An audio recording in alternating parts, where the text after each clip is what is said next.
Guys তো দেখা পাচ্ছ, দেখো আমি এখানটায় থেকে মানে বাড়িতে যাচ্ছি। তো দেখো এটা হলো একটা পুকুর, দেখা পাচ্ছ বন্ধুরা। তো দেখো জায়গাটা কত সুন্দর না বন্ধুরা।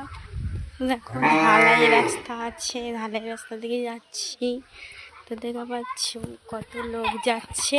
তো এ দেখো একে ঘুঁতোচ্ছে বলে ছুটে আসতেছে, ওই গরুটা ওকে ঘুঁতোচ্ছে, দেখা পাচ্ছ গাইস। তো দেখো কি সুন্দর হাসছে গাইস। আমরা যাবো কি করে সেটা বলে না। দেখো ঘুঁতোতে যাচ্ছে, দেখা পাচ্ছে গাইস।